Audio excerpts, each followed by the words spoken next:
नमस्कार बच्चों, तो आइए हम पढ़ते हैं आज इलेक्ट्रिसिटी। पूरा वन शॉट में हम लेक्चर खत्म करेंगे, शुरुआत से खत्म करेंगे बिल्कुल लास्ट तक। और इंपोर्टेंट क्वेश्चन भी हम आपको लास्ट में बताएंगे जो आपके एग्जाम के लिए बहुत ज्यादा इंपोर्टेंट होंगे। तो चलिए आज हम स्टार्ट करते हैं इलेक्ट्रिसिटी चैप्टर क्लास 10th, जिसमें हम पढ़ेंगे सबसे पहले चार्ज के बारे में। क्या पढ़ेंगे बच्चों?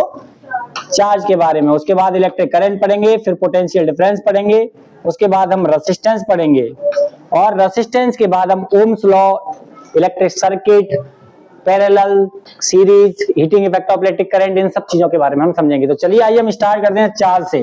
सबको पता है चार्ज क्या होता है? देखो बच्चों, इस दुनिया में जितनी भी बॉडी होती है, जितने भी ऑब्जेक्ट्स होते हैं, वो सब इलेक्ट्रॉन और प्रोटॉन से मिलकर बने होते हैं। जितने नंबर ऑफ इलेक्ट्रॉन्स होते हैं उतने नंबर ऑफ प्रोटॉन्स होते हैं। प्रोटॉन पर पॉजिटिव चार्ज होता है, इलेक्ट्रॉन पर नेगेटिव चार्ज होता है। अब बच्चों, जितने ही इसमें इलेक्ट्रॉन है उतने ही प्रोटॉन है। अब होता ये है, जब किसी बॉडी को हम रब करते हैं, क्या करते हैं? रब करते हैं या फ्रिक्शन करते हैं, तो एक बॉडी से इलेक्ट्रॉन निकल के दूसरी बॉडी में चले जाते हैं। तो इलेक्ट्रॉन जब जाते हैं तो पीछे कौन सा चार्ज छोड़ के आते हैं? Positive charge.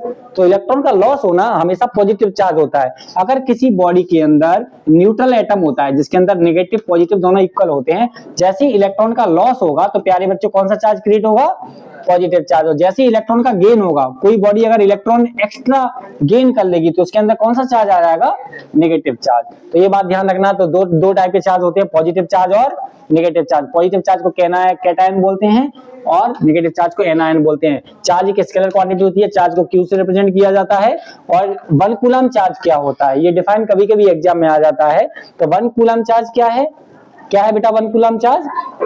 ये लिखा हुआ है definition. It is defined as the amount of charge that passes through an electrical conductor carrying a current of 1 ampere for 1 second. अगर 1 सेकंड के लिए 1 एम्पियर करंट फ्लो हो जाए तो वहां पर 1 कूलम चार्ज होगा। ये बात ध्यान रखना। देखो बच्चों, आपको पता है, अभी हम पढ़ेंगे आगे चल के कि करंट का मतलब होता है चार्ज अपॉन टाइम। तो current charge is equal to हो जाएगा करंट इनटू टाइम।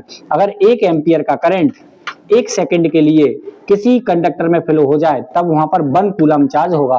कूलम क्या है? ऐसा यूनिट ऑफ चार्ज है, इस बात को ध्यान रखना। चार्ज एक स्केलर क्वांटिटी होती है। इसके बाद हम पढ़ेंगे चार्ज की कौन कौन सी प्रॉपर्टीज होती हैं। क्या पढ़ेंगे? चार्ज की बेसिक प्रॉपर्टी। तो सबसे पहले हम पढ़ते हैं चार्ज। चार्ज क्या है? कितने टाइप्स की चार्ज होते हैं? चार्ज की बेसिक प्रॉपर्टी में एक तो बेसिक प्रॉपर्टी है जो आप बचपन से पढ़ते आ रहे हैं, और वो है like charges are repel each other and unlike charges are attract each other. आपको पता है लाइक चार्जेस, पॉजिटिव और पॉजिटिव चार्ज एक दूसरे को क्या करेंगे? रिपेल करेंगे। क्या करेंगे प्यारे बच्चे? रिपेल करेंगे। और नेगेटिव चार्ज है, एक पॉजिटिव चार्ज है, तो एक दूसरे को क्या करेंगे? अट्रैक्ट। इसे बोलते हैं हम like charges are repel to each other and unlike charges are बोलो अट्रैक्ट्स ईच अदर। ये बात जानते हैं आप। कंजर्वेशन ऑफ चार्ज आप जानते हैं, charge can neither be created nor be destroyed, it can be transferred from one body to other body. एक बॉडी से दूसरे बॉडी में चार्ज ट्रांसफर किया जा सकता है, ना ही इसे हम खत्म कर सकते हैं, ना ही इसे हम एक्स्ट्रा पैदा कर सकते हैं। इसे बोलते हैं law of conservation of charge. The important property is the quantisation of charge. The total charge present in a body is equal to the integral multiple of charge on 1 electron. एक electron पे जितना charge होता है उसके integral multiple में charge present होता है। अब बच्चों, इंटीग्रल मल्टीपल का मतलब क्या होता है? इंटीग्रल मल्टीपल का मतलब होता है, जैसे एटीएम की मशीन है आपके पास, उसमें से 100 रुपीज निकाल सकते हैं, या फिर 200 निकाल सकते हैं, या फिर 500 निकाल सकते हैं। क्या 120 निकाल सकते हैं? नहीं निकाल सकते। मतलब एटीएम की मशीन हमें 100 के इंटीग्रल मल्टीपल में पैसा देती है। इसी तरह एक इलेक्ट्रॉन पे जितना चार्ज होता है, कितना होता है बेटा एक इलेक्ट्रॉन पे charge? 1.6 into 10 to the power minus 19 coulomb. कितना होता है? 1.6 into 10 to the power minus 19 coulomb charge होता है। इसी के इंटीग्रल मल्टीपल में चार्ज प्रेजेंट होता है। मतलब अगर मैं चार्ज का फॉर्मूला लिखूं Q बराबर NE, क्या लिखूं? Q बराबर NE, तो N की वैल्यू 1, 2, 3 होनी चाहिए, या 1.2 भी हो सकती है। 1, 2, 3, 4, 5 पॉजिटिव इंटीजर होनी चाहिए। इसी बात को बोलते हैं quantization of charge. Quantization of charge stated that charge always be present in the integral multiple of charge on 1 electron. एक इलेक्ट्रॉन में जितना चार्ज होता है उसके इंटीग्रल मल्टीपल में चार्ज प्रेजेंट होता है। और बच्चों, ये जो फंडामेंटल चार्ज क्या है? ये एक इलेक्ट्रॉन पे जो चार्ज की वैल्यू होती है उसे हम फंडामेंटल चार्ज कहते हैं, which is equal to the 1.6 into 10 to the power minus 19 coulomb charge होता है। इस बात को अच्छे से याद रखना। बच्चों, जैसे एक क्वेश्चन है, find the number of electrons constituting 1 coulomb charge. एक कूलम चार्ज में कितने नंबर ऑफ इलेक्ट्रॉन होते हैं। तो यहाँ पर हम फॉर्मूला लगा सकते हैं Q इक्वल टू NE। बताइए चार्ज कितना दिया हुआ है बच्चों, क्वेश्चन में चार्ज दिया हुआ है 1 कूलम, नंबर ऑफ इलेक्ट्रॉन हमें फाइंड आउट करने हैं और E वैल्यू होती है 1.6 into 10 to the power -19 coulomb. चलिए Q इक्वल टू 1 कूलम है, N हमें फाइंड आउट करना है, 1.6 into 10 to the power -19 coulomb E की वैल्यू है। अगर आपको N निकालना है तो 1 के अपॉन में ही ले जाएंगे, तो क्या आ जाएगा 1.6 into 10 to the power -19 coulomb. अब N की वैल्यू आ जाएगी, यहाँ पे इसको डिवाइड करेंगे, 10 टू द पावर 19 ऊपर पहुंच जाएगा तो प्लस का 19 हो जाएगा, इसका डिवाइड इसमें देंगे तो 0.625 इंटू 10 टू द पावर 19 आएगा। इसे हम 6.25 into 10 to the power plus का 90 लिख सकते हैं। बेटा इतने नंबर ऑफ इलेक्ट्रॉन जब हम निकालेंगे किसी बॉडी में से तब उसमें 1 कूलम चार्ज पैदा होगा, निकालेंगे या उसमें डाल देंगे, समझे। या तो इलेक्ट्रॉन का लॉस होगा तो नेगेटिव चार्ज, पॉजिटिव चार्ज आएगा, इलेक्ट्रॉन का गेन होगा तो नेगेटिव चार्ज आएगा। और चार्ज कितना आएगा ये समझ में आ गया, इतना इलेक्ट्रॉन 1 कूलम चार्ज क्रिएट करेगा। क्वेश्चन आता है कि how many number of electrons constituting 1 coulomb charge. तो 1 कूलम चार्ज में कितने इलेक्ट्रॉन्स कंस्टिट्यूट होते हैं, इतने इलेक्ट्रॉन कंस्टिट्यूट होते हैं, ये बात आपको याद रखनी है, ठीक है बच्चे। अब हम देखते हैं, ये एक और क्वेश्चन है, number of electrons present in -1 coulomb charge. -1 coulomb charge में कितने इलेक्ट्रॉन होंगे बताइए। तो -1 कूलम चार्ज में नंबर ऑफ इलेक्ट्रॉन तो उतने ही होंगे, समझे कि नहीं चाहिए। इसमें क्या पूछ रहा है, 1 कूलम चार्ज में कितने इलेक्ट्रॉन होंगे, तो 1 कूलम चार्ज में इतने इलेक्ट्रॉन होंगे, लेकिन ये इलेक्ट्रॉन लॉस किए जा रहे हैं या गेन किए जा रहे हैं ये बताओ। प्लस माइनस से क्या पता चलता है, यहाँ पे प्लस लगा रहे हैं, इसका मतलब ये इन इलेक्ट्रॉन का क्या हुआ है, लॉस ऑफ इलेक्ट्रॉन हुआ है, तभी तो प्लस कूलम चार्ज आ जाए। और यहाँ पर ये कह रहा है -1 कूलम चार्ज में नंबर ऑफ इलेक्ट्रॉन तो उतने ही होंगे, कितने 6.25 into 10 to the power -19 electron, sorry plus का 19, 6.25 into 10 to the power 18 electron से ही निकलेंगे, लेकिन माइनस हो रहा है, माइनस कूलम चार्ज है, इसका मतलब इलेक्ट्रॉन का क्या होगा बेटे, गेन होगा, गेन ऑफ इलेक्ट्रॉन्स होगा। बस ये बात ध्यान रखना। यहाँ पर हमने क्या किया, ये जब पॉइंट इधर खिसका दिया तो यहाँ 18 रह जाएगा, 6.25 इंटू 10 टू दी पावर 18 से इलेक्ट्रॉन निकालेंगे किसी बॉडी से या उसमें डालेंगे तब उसमें 1 कूलम चार्ज पैदा होगा। क्या समझ में आया। सबसे पहले हमने समझा 1 कूलम चार्ज क्या होता है, चार्ज क्या होता है, चार्ज की एसआई यूनिट क्या होती है, चार्ज की property, conservation of charge, quantization of charge. उसके बाद इसके कुछ न्यूमेरिकल क्वेश्चंस होते हैं इस टाइप के जो आपको बार बार करने रहते हैं, या आपके एग्जाम में कभी कभी आ जाते हैं। -1 कूलम चार्ज में कितने नंबर ऑफ इलेक्ट्रॉन होंगे, नंबर ऑफ इलेक्ट्रॉन तो उतने ही होंगे सर, बस ये बता दीजिए ये इलेक्ट्रॉन गेन करने से पैदा हो रहा है ये चार्ज या लॉस करने से पैदा हो रहा है, बस इतना बताना रहेगा। तो ये गेन करने से पैदा हो रहा है क्योंकि माइनस का चार्ज है।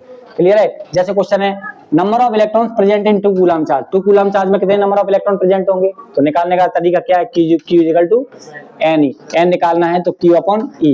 Q कितना है 2 कूलम चार्ज, E कितना है 1.6 into 10 to the power -19, 10 to the power -19 plus का 19 हो जाएगा, 16 का डिवाइड 1.6 का डिवाइड 2 में दोगे तो क्या आ जाएगा 20 आ जाएगा, 16 आ जाएगा, पॉइंट कट जाएगा तो 2 से कैंसिल कर दोगे आप तो 10/8 आ जाएगा, फिर 2 से कैंसिल करोगे तो 5/4 आ जाएगा। तो 4 का डिवाइड जब आप दोगे तो 4 1 जा 4 कितना आ रहा है 1.25 into 10 to the power 19 electrons.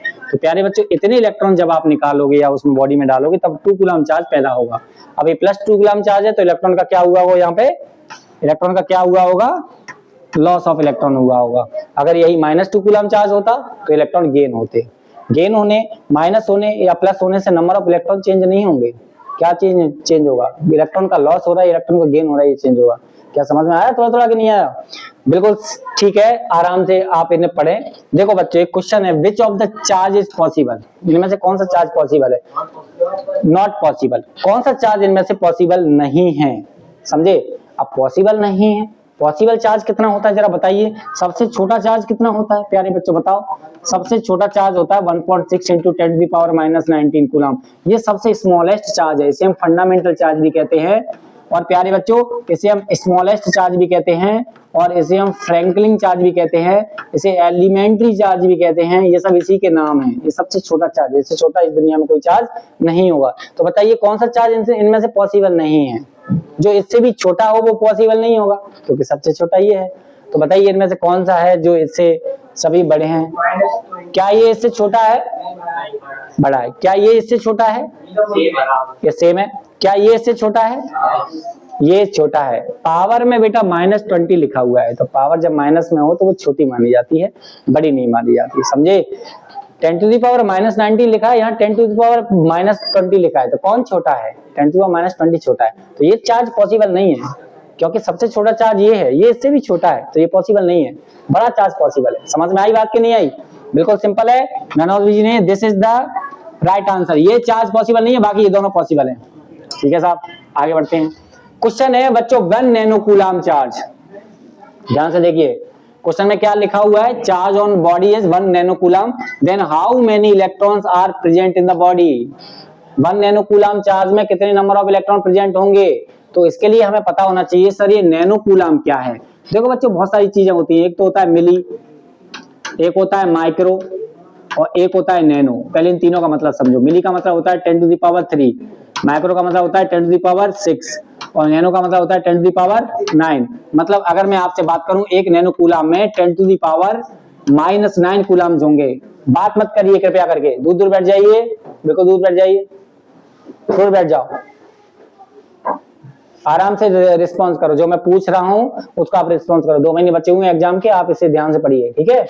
Practice करिए जितना हो सके उतना। जो मैं क्वेश्चंस करवा रहा हूं उनको प्रैक्टिस करना, और फिर एग्जाम के आपके जो स्कूल में इंपोर्टेंट क्वेश्चंस वगैरह हैं, आपके पास जो किताब है, क्या है, सैंपल पेपर्स वगैरह, इनको ट्राई करना। बिल्कुल आराम से क्वेश्चन बन जाएंगे। इसी टाइप के क्वेश्चन होते हैं, सब कोई एक्स्ट्रा क्वेश्चन नहीं होता, आपको बस बनाना है। बताओ एक नैनो कूलम में कितने कूलम होंगे? -9 होंगे। देखो मिली में 10 टू द पावर 3 होते हैं, माइक्रो में 10 टू द पावर 6 होते हैं, नैनो में 10 टू द पावर 9 होते हैं, 10 टू द पावर 9 होते हैं नैनो में। मतलब 1 nanometre 10 to the power 9 metre, 1 nano coulomb 10 to the power 9 coulomb. तो कूलम से नैनो कूलम में जा रहे हैं, कूलम से नैनो कूलम में जा रहे हैं तो इंटू कर देते, पर नैनो कूलम से कूलम में जा रहे हैं उल्टा, तो क्या करेंगे? 10 टू द पावर -9 कर देंगे उल्टा। तो देखो बच्चों, आपको 1 नैनो कूलम को किस में चेंज करना है? कूलम में। तो क्या कर दिया? 1 into 10 to the power -9 coulomb change कर दिया। इसमें कितने इलेक्ट्रॉन्स होंगे? आपको पता है नंबर ऑफ इलेक्ट्रॉन निकालने का फॉर्मूला क्या है? सर हमें पता है Q बराबर Ne। तो Ne इक्वल टू क्या हो जाएगा? Q upon E। Q की जगह हम क्या रखेंगे? 1 into 10 to the power -19 coulomb, E की जगह 1.6 इंटू 10 टू द पावर -19। ये 9 है बेटा, 9 है ना। अब देखो जरा, -9 19 ऊपर जाके प्लस का 19 हो जाएगा, तो क्या बचेगा? 10 टू द पावर 10 बचेगा कि नहीं बचेगा? बचेगा ना। अब यहाँ 1.6 का डिवाइड 1 में देखो तो 0.625 आएगा, तो हम इसे क्या लिख सकते हैं? 6.25 इंटू 10 टू द पावर 9। एक कम कर देंगे। इतने इलेक्ट्रॉन जब किसी बॉडी में से हम लॉस करेंगे या गेन करेंगे, तब इतना चार्ज पैदा होगा। समझ में आ गया कि नहीं आया? कोई प्रॉब्लम तो नहीं है? कोई प्रॉब्लम हो तो आप मुझे बताना, कमेंट बॉक्स में लिखना, या फिर मुझे पर्सनली मैसेज करना, मैं आपको बताऊंगा। बच्चों नेक्स्ट टॉपिक आता है इलेक्ट्रिक करंट क्या होता है। What is the electric current? तो rate of flow of charge, किसी कंडक्टर से कितना चार्ज फ्लो हुआ उसे हम क्या कहेंगे? इलेक्ट्रिक करंट कहेंगे। अब इलेक्ट्रिक करंट का फॉर्मूला होता है चार्ज अपॉन टाइम। कितना चार्ज कितने टाइम में फ्लो हुआ, it's called electric current. Charge बराबर I इंटू टी भी लिख सकते हैं, जैसे मैंने आपको बताया था। I का मतलब क्या है यहाँ पे? करंट। चार्ज, Q का मतलब चार्ज है, T का मतलब टाइम है। इलेक्ट्रिक करंट को जिससे मेजर किया जाता है उसे हम बोलते हैं ammeter. Ammeter is the device which is used to measure the electric current. जैसे हम ए से डिनोट करते हैं अमीटर को। और ऐसा यूनिट क्या होती है? एम्पियर होती है। 1 एम्पियर क्या होता है? करंट। अगर करंट का फॉर्मूला क्या है बेटा बताओ? करंट का फॉर्मूला क्या है सर? करंट का फॉर्मूला होता है Q अपॉन T। अगर 1 कूलम चार्ज 1 सेकंड में फ्लो हो जाए तब उसे 1 एम्पियर करंट कहेंगे। समझे? What is the 1 ampere current? When the 1 coulomb charge flows in the 1 second then is called 1 ampere current. बिल्कुल सिंपल क्वेश्चन है। डिफाइन 1 एम्पियर आएगा तो ये लिखना है आपको, और व्हाट इज द करंट आएगा तो ये लिखना है, और करंट की ऐसा यूनिट आपको एम्पियर होती है, ये आप पता होना चाहिए। करंट को मेजर करने की जो यूनिट होती है उसे हम क्या कहते हैं? अमीटर कहते हैं। करंट को मेजर करने के लिए हम प्यारे बच्चे अमीटर का यूज करते हैं। इसके बाद आता है क्वेश्चन, करंट कितना दिया है इसमें? 1 ampere. Filament of an electric bulb, number of electrons passing through the cross section area, filament 16 seconds would be रफली। क्वेश्चन जरा समझो कितना इंपॉर्टेंट और अच्छा क्वेश्चन है। अच्छा क्वेश्चन है, सीबीएसई में आया हुआ क्वेश्चन है ये, ठीक है? आप इसे ध्यान से देखो। कितने इलेक्ट्रॉन्स क्या निकालना है क्वेश्चन में? करंट कितना दिया है बच्चों बताओ? 1 एम्पियर का करंट है। करंट कितना दिया हुआ है? 1 एम्पियर का करंट है। नंबर ऑफ इलेक्ट्रॉन फाइंड करने हैं हमें, नंबर ऑफ इलेक्ट्रॉन हमें फाइंड करने हैं। और फिलामेंट में 16 सेकंड्स हैं, टाइम की वैल्यू दी हुई है 16 सेकंड। बताइए नंबर ऑफ इलेक्ट्रॉन कैसे फाइंड करेंगे? आप क्यों फाइंड नहीं कर सकते? हम एन नहीं तो निकालना है, एन निकालना है हमें। एन ही रख देंगे, क्यू की जगह, मतलब करंट आपको पता है क्या होता है, क्यू अपॉन टी, तो क्यू की जगह क्या हो जाएगा, एन ही हो जाएगा ना, क्यू की जगह अपॉन टी बराबर आई, बस इससे एन निकल जाएगा ना, सब पता है। बताओ एन बराबर क्या होगा, आई का इंटू टी से कर दो, क्या हो जाएगा आई टी अपॉन क्या हो जाएगा एन इंटू ई। आई की वैल्यू कितनी दी है 1 एम्पियर, टाइम कितना दिया 16 सेकंड, नंबर ऑफ इलेक्ट्रॉन हमें, सॉरी एन नहीं है आई टी हो जाएगा ना, ये आई टी अपॉन ई हो जाएगा, एन हट जाएगा, एन तो निकालना है ना, ई हो जाएगा, ई कितना होता है 1.6 इंटू 10 टू द पावर -19 हो जाएगा। अरे होगा कि नहीं होगा, पॉइंट काट के एक जीरो बढ़ जाएगा, तो क्या हो जाएगा 10, 16 से 16 कट जाएगा, 10 टू द पावर 19 ऊपर जाएगा, 10 19 हो जाएगा, मतलब 10 टू द पावर 20। कितने नंबर ऑफ इलेक्ट्रॉन होंगे 10 टू द पावर 20। समझ में आया, कोई प्रॉब्लम? बिल्कुल सिंपल क्वेश्चन है, आराम से कर सकते हैं। चलिए पोटेंशियल डिफरेंस पढ़ते हैं। कितना वर्क डन आपने कितने चार्ज पे किया उसे बोलेंगे potential difference. The work done on a unit positive test charge bring from one point to another point in the electric field is called potential difference. बेटा ये भी बोल सकते हैं, एक पोटेंशियल आता है, पोटेंशियल होता है work done on a test charge bring from a infinite to a point in the electric field. Infinite से लाने में जितना वर्क डन किया उसे हम बोलेंगे पोटेंशियल, और एक पॉइंट से दूसरे पॉइंट तक ले जाने में जितना वर्क डन किया उसे हम बोलेंगे पोटेंशियल डिफरेंस। और पोटेंशियल और पोटेंशियल डिफरेंस दोनों का फॉर्मूला होता है work done upon charge, work done upon charge. इसकी एसआई यूनिट क्या होगी बेटे, वोल्ट होगी। 1 वोल्ट क्या होगी, 1 वोल्ट होगी 1 जूल अपॉन 1 कूलम। अगर 1 जूल का वर्क डन 1 कूलम चार्ज पर किया जाए तब 1 वोल्ट पोटेंशियल डिफरेंस होगा, यही लिखा हुआ है। आप समझें ये कौन सी क्वांटिटी, स्केलर या वेक्टर, स्केलर क्वांटिटी। क्वेश्चन है हाउ मच वर्क, मतलब क्या निकालना है, जरा क्वेश्चन में ध्यान से पढ़िए। सर वर्क हमें निकालना है, is done move a 6 coulomb charge, charge की वैल्यू कितनी दी है sir 6 coulomb, charge through a potential difference कितना दिया है V बराबर 5 वोल्ट। बताइए पोटेंशियल डिफरेंस का फॉर्मूला क्या होता है, work done upon charge. Work done निकालना है तो V इंटू क्यू कर देंगे, V कितना दिया हुआ है 5 वोल्ट, क्यू कितना दिया है 6, तो वर्क डन कितना आ जाएगा 6 5 जा 30 जूल आ जाएगा। वर्क डन की ऐसा यूनिट क्या होती है, मत करना लिखने की भूल, वर्क डन आ जाए तो लास्ट में लिख देना, ध्यान रखना अच्छे से, ठीक है। चलो नेक्स्ट पढ़ते हैं ओम्स लॉ। ओम्स लॉ होता है जैसे जैसे पोटेंशियल डिफरेंस बढ़ेगा वैसे वैसे करंट भी बढ़ेगा। Potential difference is directly proportional to the electric current. Potential difference current पे हमेशा क्या होता है, डायरेक्टली प्रोपोर्शनल होता है। जैसे जैसे पोटेंशियल डिफरेंस बढ़ेगा वैसे वैसे क्या बढ़ेगा, करंट बढ़ेगा। तो सिंपल सी बात है sir, potential difference is directly proportional to current, तो यहाँ पर बराबर लगाएंगे तो एक कांस्टेंट आ जाता है आर। कांस्टेंट क्या आता है आर, और ये जो आर होता है इसे हम कांस्टेंट कहते हैं और इसका नाम है रेजिस्टेंस। इसका नाम क्या रख दिया, रेजिस्टेंस। क्या रख दिया, रेजिस्टेंस। और रेजिस्टेंस का फॉर्मूला हो जाएगा V upon I, V upon I कर देंगे तो रेजिस्टेंस निकलेगा। तो ओम्स लॉ समझ में आया, ये ओम्स लॉ का डायग्राम है और ये ओम्स लॉ का ग्राफ है। दो तरह के रेजिस्टेंस होते हैं, एक ओमिक रेजिस्टेंस और एक नॉन ओमिक रेजिस्टेंस। डिवाइसेस दो तरह की होती हैं, एक ओम्स लॉ को फॉलो करने वाली, एक ओम्स लॉ को फॉलो नहीं करने वाली। जो ओम्स लॉ को फॉलो करने वाली होती है उनका ग्राफ लीनियर आता है, और जो ओम्स लॉ को फॉलो नहीं करती उनका ग्राफ ऐसे आता है। मतलब इसमें ओम्स लॉ नहीं लगेगा, इसमें ओम्स लॉ लगेगा। समझे, ओम्स लॉ का ग्राफ कौन सा है, लेफ्ट वाला राइट वाला, लेफ्ट वाला ओम्स लॉ का ग्राफ है। ये ओम्स लॉ को वैलिड नहीं कर रहा और ये ओम्स लॉ का सर्किट डायग्राम है। इनमें से कोई भी पूछे कि ग्राफ बनाओ ओम्स लॉ का तो ये बना देना, पूछे कि सर्किट डायग्राम बनाओ ओम्स लॉ का तो ऐसा कुछ सर्किट डायग्राम बना देना, इसमें सब कुछ चिपका देना, जो जो चीजें हैं सब कुछ लगा देना। समझ में आई बात। और ओम्स लॉ क्या होता है, अगर फिजिकल कंडीशन चेंज न करें तो potential difference is of the conductor is directly proportional to the current flowing through the conductor। समझे, पोटेंशियल डिफरेंस और करंट एक दूसरे के क्या होते हैं, डायरेक्टली प्रोपोर्शनल होते हैं। तो यहाँ से बच्चों एक चीज समझ में आई हमें, रेजिस्टेंस क्या होती है, जो करंट को किसी कंडक्टर से फ्लो होने में रोके उसे हम क्या कहते हैं, resistance. The property of conductor which oppose the flow of current, जो फ्लो ऑफ करंट को क्या करे, अपोज करे, उसे हम क्या कहेंगे बच्चों, रेजिस्टेंस। लोहे का रेजिस्टेंस ज्यादा होगा या प्लास्टिक का ज्यादा होगा, प्लास्टिक का रेजिस्टेंस ज्यादा होगा। लोहे में करंट फ्लो हो जाता है, प्लास्टिक में करंट फ्लो नहीं होता। जो करंट को रोकता है उसे हम क्या कहते हैं, रेजिस्टेंस कहते हैं। इसका मतलब क्या है, इसका मतलब क्या है, इसका मतलब लोहे का रेजिस्टेंस कम होता है क्योंकि उसमें करंट फ्लो हो जाता है, और प्लास्टिक में करंट फ्लो नहीं होता तो रेजिस्टेंस बहुत ज्यादा है। मतलब करंट को जो रोके उसे हम क्या कहेंगे, रेजिस्टेंस कहेंगे sir. The property of any conductor due to which it opposes the flow of current is called resistance. Resistance को हम ऐसे भी डिफाइन कर सकते हैं, the ratio of potential difference and current. क्योंकि आपको पता है रेजिस्टेंस क्या है, V अपॉन आई। आपको पता है ओम्स लॉ क्या है, V direct proportional to I को ओम्स लॉ कहते हैं, V बराबर आर आई आ जाएगा, R को हम रेजिस्टेंस कहते हैं, रेजिस्टेंस बराबर हो जाएगा V अपॉन आई। क्या बात सही है गलत है, अरे हाँ ना बोलो, बिल्कुल सही है। इसकी ऐसा यूनिट वोल्ट एम्पियर भी हो सकती है। क्या हो सकती है, वोल्ट पर एम्पियर भी हो सकती है, ऊपर वोल्ट नीचे एम्पियर, और ओम्स भी हो सकती है। ठीक है, इसे हम ओम्स कहते हैं। कभी कभी क्वेश्चन आ जाए ओम क्या होगा, तो 1 ohm is the potential difference.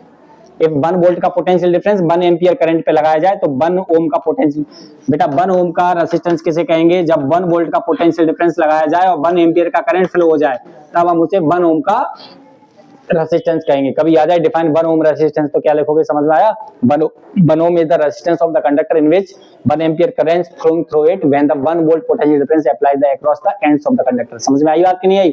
बिल्कुल सिंपल कहानी है, आराम से आप इसे लिख सकते हैं। इसकी एसआई यूनिट क्या होती है, ओम होती है। एक चीज और है बेटा, जो रेजिस्टेंस का उल्टा होती है, क्या? कंडक्टेंस। क्या होते हैं मुझे? कंडक्टेंस। कंडक्टेंस रेजिस्टेंस का उल्टा होती है। रेजिस्टेंस क्या होती है, जो करंट को रोकती है। कंडक्टेंस क्या होती है, जो करंट को बढ़ावा देती है। बेटा बहे और बहे, जिसका जितना कंडक्टेंस होगा क्या उसमें करंट उतनी जल्दी बहेगा? बताइए, कॉपर का ज्यादा होगा या एल्यूमिनियम का ज्यादा होगा?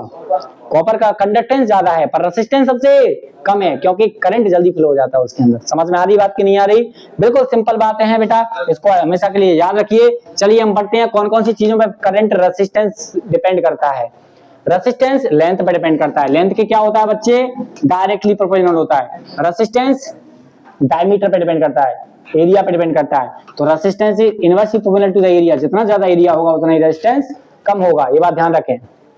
समझ में आ रहा है वंश साहब कि नहीं आ रहा? ठीक है, अब बताइए, resistance is directly proportional to temperature. बेटा टेम्परेचर बढ़ेगा तो रेजिस्टेंस भी बढ़ेगा। जितना ज्यादा टेम्परेचर होगा बॉडी का उतना ही रेजिस्टेंस ज्यादा होगा। समझ में आई बात? इस बात को ध्यान रखिएगा। और रेजिस्टेंस मटेरियल पे भी डिपेंड करेगा। मटेरियल जैसे जैसे चेंज कर देंगे वैसे वैसे रेजिस्टेंस भी चेंज होगा, इस बात को ध्यान रखें। चलिए हम आगे बढ़ते हैं। हमने देखा रेसिस्टिविटी क्या होती है। आपने देखा सर रेजिस्टेंस डिपेंड करती है लेंथ पर, और रेजिस्टेंस इनवर्सली प्रोपोर्शनल होता है एरिया का। होता है कि नहीं होता? जब हम इन दोनों को मिला देंगे, इक्वेशन नंबर 1 और 2 को मिला देंगे तो resistance is directly proportional to L upon A. यहां से एक कांस्टेंट आता है रो एल अपॉन ए। आएगा कि नहीं आएगा कांस्टेंट रो? और ये जो रो है ना, रो को ही रेसिस्टिविटी बोलते हैं। इसका फॉर्मूला होगा आर ए अपॉन एल। क्या हो जाएगा? R A upon L. यही है रेसिस्टिविटी। क्या है ये? रेसिस्टिविटी है सरकार, रेसिस्टिविटी। और इसी को हम क्या कहते हैं? स्पेसिफिक रेजिस्टेंस कहते हैं। This is also called specific resistance. बता बेटा, रेजिस्टेंस किस पे डिपेंड करता है? लेंथ पे। रेजिस्टेंस किस पे डिपेंड करता है? एरिया पर रेसिस्टिविटी क्या लेंथ एरिया पे डिपेंड करेगा? नहीं करेगा। रेसिस्टिविटी के फॉर्मूले में लेंथ एरिया है, लेकिन ये एरिया और लेंथ पे डिपेंड नहीं करेगा। ये सिर्फ रेसिस्टिविटी मटेरियल पे डिपेंड करता है या टेम्परेचर पे डिपेंड करता है, ये चेंज नहीं होता। समझ में आई बात की नहीं आई?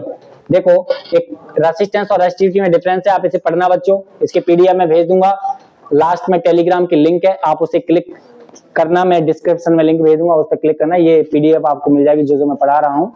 तो इसके क्वेश्चंस आप ट्राई करें जितना ज्यादा हो सके उतना। बेटा एग्जाम आपके नजदीक आ रहे हैं, उन एग्जाम की आप ज्यादा से ज्यादा प्रैक्टिस करेंगे तो बेहतर होगा।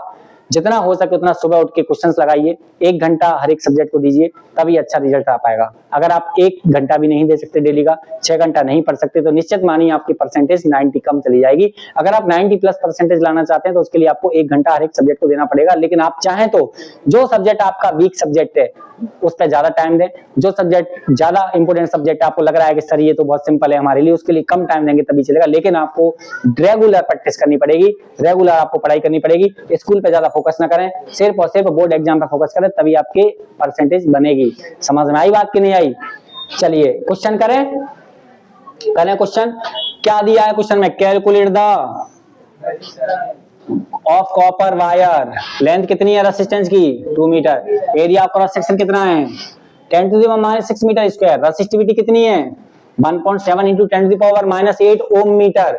मैंने बताया था रेजिस्टिविटी की एसआई यूनिट क्या होती है, इसमें नहीं लिखी तो मैं लिख देता हूँ प्यारे बच्चे। इसकी एसआई यूनिट ओम मीटर होती है, लिखी है, ये फॉर्मूला भी लिखा है, ठीक है, ध्यान रखना। चलिए क्वेश्चन करें, अब करें। बताइए क्या दिया है? रेजिस्टिविटी कितनी दी है, जल्दी से बोलो। 1.7 into 10 to the power -8 ohm metre दी है। ओम मीटर रेजिस्टिविटी की यूनिट होती है और ओम रेजिस्टेंस की होती है। समझ में आई बात की नहीं आई? बिल्कुल अच्छे से ध्यान रखना बेटा, है ना, मार पड़ेगी नहीं तो कल सब पे। लेंथ कितनी दी है प्यारे बच्चे? 2 मीटर। एरिया कितना दिया हुआ है? 10 to the power -6 metre square. बड़ा सिंपल सवाल है, बताओ क्या निकालना है? रेजिस्टेंस निकालना है। रेजिस्टिविटी क्या होती है बेटा? R A upon L. सही है गलत है? या फिर रेजिस्टेंस क्या होती है? रेजिस्टेंस बराबर होती है रो एल अपॉन ए। सही है कि नहीं है? यही था। चलिए रो कितना दिया है? सर रो दिया हुआ है 1.7 इंटू 10 टू द पावर -8। बेटा अगर आप स्टेट बोर्ड से बिलोंग करते हैं, एमपी बोर्ड से बिलोंग करते हैं, तो ऐसे क्वेश्चन ज्यादा करने की जरूरत नहीं है, बहुत कम आते हैं, आते ही नहीं है। ये सिर्फ सीबीएसई बोर्ड में क्वेश्चन आते हैं। आपके लिए क्वेश्चन आएंगे, what is the charge, what is the electric current, write it SI unit, what is the potential difference, write it SI unit. सबकी ऐसा यूनिट याद रखो, सबके डिफरेंस याद रखो और सबकी डेफिनेशन याद रखो, और कौन सी स्केलर है कौन सी वेक्टर, बस इतना याद रखो। इस चैप्टर से इतना ही आएगा और कुछ नहीं आएगा। समझ में आई बात कि नहीं आई? क्लियर है कि नहीं है? लेकिन बच्चों, अगर आप सीबीएसई बोर्ड से बिलोंग करते हैं तो उसमें असरसन रीजन भी क्वेश्चन आते हैं, उसमें केस स्टडी बेस्ड क्वेश्चन भी आते हैं, उसमें न्यूमेरिकल क्वेश्चन भी आते हैं, उसमें सब तरह के क्वेश्चन आते हैं। इसलिए मिश्रा जी आपको दिमाग खोल के रखना पड़ेगा, इस चैप्टर से सबसे ज्यादा क्वेश्चन आते हैं, ये बात ध्यान रखें, ठीक है? चलिए चलो जल्दी से करके दिखाओ, 1 सेकंड का टाइम है, स्क्रीन को ऑफ करो और जल्दी से करो। क्या कर भी दिया? अरे वाह बेटा वाह। लेंथ कितना दिया हुआ है? 2 मीटर का। एरिया कितना दिया है? एरिया दिया हुआ है 10 टू दी पावर -6। कितना आया? कितना जल्दी बताओ। 8.5 कैसे आ गया? 3.4 मुझे दिख रहा है। आ गया तो आ गया सर, आ गया बस सर, है ना? अब सही है कि गलत है ये मत कहिए, बस आ गया मतलब आ गया। देखो मुझे तो ये दिख रहा है सर 1.7 का इंटू 2 में कर दो। देखो शर्मा जी कितनी जल्दी जल्दी आंसर दे रहे हैं। 3.4 इंटू 10 टू दी पावर -2। बहुत बढ़िया, जे खिलाड़ी है। इतना ओम होगा, ओम होगा कि नहीं होगा? रेजिस्टेंस पूछा है ना, ओम होगा रेजिस्टेंस। आया समझ में कि नहीं आया? ये ध्यान रखना प्यारे बच्चे, नहीं तो दिक्कत आ जाएगी जीवन में। चलिए जल्दी से करके दिखाइए, 1-1 मिनट बचे हैं, जल्दी से करिए, फिर हम आगे बढ़ते हैं रेसिस्टिविटी तक। मिश्रा जी क्वेश्चन करके दिखाओ। कॉपर वायर लेंथ कितनी है? 2 मीटर। एरिया दिया है, ये तो वही है कि थोड़ा चेंज कर दिया है? वही है कि चेंज कर दिया है? थोड़ा चेंज कर दिया। बताइए लेंथ कितनी दी है? 2 मीटर। बताइए क्रॉस सेक्शन एरिया कितना दिया हुआ है? एरिया दिया हुआ है 1.7 into 10 to the power -6 metre square. Resistance कितनी दी है बेटे? 2 into 10 to the power -2 ohm. क्या निकालनी है? रेसिस्टिविटी निकालनी है। रेसिस्टिविटी क्या होती है? RA/L। R कितना दिया हुआ है? 2 into 10 to the power -2 into A कितना दिया है? 1.7 into 10 to the power -6 upon length कितनी दिया? 2 से 2 उड़ जाएगा तो 1.7 इंटू 10 टू दी पावर। बहुत बढ़िया, हो गया काम खत्म। ओम मीटर। बाहर का बरसात हो रही है क्या बेटे? इधर क्वेश्चन चल रहे हैं, बाहर बरसात हो रही है। रेसिस्टेंस कितना दिया है? Of length L। क्वेश्चन है, अच्छा क्वेश्चन है, देखो जरा ध्यान से। Resistance of a given wire of length L is 3 ohm. Resistance कितनी दी है प्यारे बच्चे? 3 ओम दी है। रेसिस्टेंस कितनी दी है? इस क्वेश्चन को जरा करना है, ऐसा क्वेश्चन हर बार आता है आपके एग्जाम में। 3 ओम रेसिस्टेंस दी है। Stretch the uniformly such that its length becomes 2L। इसको खींचा जा रहा है किसी के द्वारा, तो इसकी लेंथ पहले L थी, फिर बाद में कितनी हो गई? L। मतलब एक वायर है जिसकी लेंथ L थी, लेकिन बाद में कितनी कर दी बेटे? 2L। इसकी रेसिस्टेंस है 3 ओम, फिर बाद में कितनी रेसिस्टेंस है? न्यू रेसिस्टेंस कितनी हो जाएगी, ये निकालनी है। अब बच्चों लेंथ डबल की है, लेकिन एरिया में कोई चेंज नहीं आ रहा है। ऐसा कुछ लिखा है क्या इसमें? एरिया में चेंज लिखा है क्या? नहीं लिखा। लिखा है क्या? एरिया में चेंज नहीं लिखा, सिर्फ लेंथ को डबल कर रहा है। क्वेश्चन ऐसे भी आ सकता है कि लेंथ को डबल कर रहा है, एरिया को हाफ कर रहा है, ऐसा क्वेश्चन आ सकता है। लेकिन ये वाला जो क्वेश्चन है वो किस टाइप का क्वेश्चन है? बेटा एरिया चेंज होगा, नो डाउट होगा, लेकिन ऐसा जरूरी नहीं है, ऐसा वो बोल नहीं रहा। समझे? गिवन नहीं है। जब गिवन नहीं है तो अपना दिमाग बिल्कुल मत लगाना। अगर अपना दिमाग लगा दिया तो नंबर हो जाएंगे कम। सुन लो बेटा ध्यान से, और कोई दिक्कत हो तो कमेंट बॉक्स में लिखो। जब भी अपना दिमाग लगाओगे तो नंबर कम हो जाएंगे। आपको क्या करना है लाइफ में जरा बताइए? अपना दिमाग नहीं लगाना, जितना उसमें बोला है उतना ही करो। क्या उसमें बोला एरिया डबल हो रहा है? इसमें बोला एरिया हाफ हो रहा है। अब तो अपना दिमाग लगा रहे हो, एरिया भी हाफ हो जाएगा सर, लेंथ डबल हुई तो एरिया हाफ हो जाएगा। अरे भाई उसमें नहीं लिखा तो मतलब मत लगाओ। अगर इसमें नहीं लिखा आपको एरिया कुछ करना है तो एरिया को कुछ मत करो, एरिया को ए रखो। इसका एरिया ए है तो इसका भी एरिया ए है सर। हम दिमाग नहीं लगाएंगे अपना, इसमें लिखा होगा तो लगाएंगे। समझे? बताओ क्या चीज है जो चेंज नहीं हो रही है? एरिया और रेसिस्टिविटी चेंज नहीं हो रही। क्या चीज चेंज नहीं हो सकती? क्योंकि रेसिस्टिविटी लेंथ पे और एरिया पे डिपेंड नहीं करती। रेसिस्टिविटी सिर्फ टेम्परेचर पे और मेटल पे डिपेंड करती है, और टेम्परेचर मेटल के बारे में बात ही नहीं करता। एरिया और लेंथ चेंज करने से क्या चीज चेंज होती है? एरिया और लेंथ चेंज करने से बेटा रेसिस्टेंस चेंज होती है, रेसिस्टिविटी में कोई अंतर नहीं पड़ता। रेसिस्टिविटी कब चेंज होती है? जब टेम्परेचर और नेचर चेंज होता है। अब यहाँ पे टेम्परेचर नेचर की बात नहीं कर रहा, तो रेसिस्टिविटी सेम रहेगी। तो एक काम करते हैं प्यारे बच्चे, इसकी रेसिस्टिविटी निकालते हैं। इसकी रेसिस्टिविटी क्या होगी? R A upon L. सही है क्या गलत है? बोलो हाँ है ना। इसकी resistivity R A upon L रहेगी। चलिए यहाँ R1 नाम दे दो इसको, R1 ए अपॉन एल। इसकी रेसिस्टिविटी क्या होगी सर? इसकी रेसिस्टिविटी होगी R2, ए कितना है? ए ही है, और एल कितना कर दिया इसने? 2L कर दिया है। सही है कि नहीं है? बताओ ये रेसिस्टिविटी इस रेसिस्टिविटी के बराबर होनी चाहिए कि नहीं होनी चाहिए? तो हम क्या कर देते हैं, इस रेसिस्टिविटी के आंसर को इस रेसिस्टिविटी के आंसर से बराबर कर देते हैं प्यारे बच्चे। तो ए से ए कट जाएगा, एल से एल कट जाएगा, R1 की 2L है यहाँ पे, तो R1 की वैल्यू क्या हो जाएगी? R2 upon 2। R1 की वैल्यू किसके बराबर होगी? R2 अपॉन 2 के बराबर होगी। 2L है ना, लेंथ डबल कर दी। अब जरा बताइए R1 कितना दिया है? 3, R2 हमें निकालना है 2, तो R2 क्या हो जाएगा? 6 ओम हो जाएगा। बिल्कुल सिंपल क्वेश्चन है बेटा। ऐसे क्वेश्चन और भी आते हैं। मान लो एक लेंथ L है, एरिया A है और रेसिस्टेंस R है, और दूसरा वायर है इसी मटेरियल का, इसका लेंथ बेटा डबल कर दिया, एरिया हाफ कर दिया, तो नई रेसिस्टेंस कितनी होगी जरा बताओ? इसका रेसिस्टेंस R1 है, इसका रेसिस्टेंस R2 है, तो R2 कितना आएगा? R1 और R2 में क्या रेशियो रहेगा? ऐसे क्वेश्चन आते हैं एग्जाम में, तो कैसे निकालना है? रेसिस्टिविटी क्या होती है? R1 L upon A, R1 A upon L, R1 A upon L, और इसकी रेसिस्टिविटी क्या होगी? R2 A upon 2, A by 2 ले लेंगे एरिया की जगह, लेंथ को 2L कर देंगे। तो प्यारे बच्चों यहाँ पर जो रेसिस्टिविटी निकल के आएगी वो R2 A अपॉन 2 2 जा 4L निकल के आ जाएगी। तो यहाँ पर ये रेसिस्टिविटी सेम होनी चाहिए, तो R1 A अपॉन एल किसके बराबर होना चाहिए? R2 A अपॉन 4L के इक्वल होना चाहिए। तो यहाँ से A कट जाएगा, L कट जाएगा, तो R1 is equal to R2 upon 4। तो R1 अपॉन R2 का रेशियो आएगा 1:4, 1:4। क्या ऐसे क्वेश्चन आ सकते हैं कि नहीं आ सकते? मतलब रेसिस्टिविटी बढ़ी, रेसिस्टेंस बढ़ी या कम हुई? यहाँ पर रेसिस्टेंस बढ़ी या कम हुई? बताइए। R1 की रेजिस्टेंस ज्यादा है, R2 की रेजिस्टेंस ज्यादा है?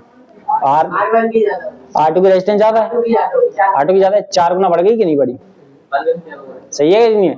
R1 से 4 गुना ज्यादा हो गई। क्लियर है?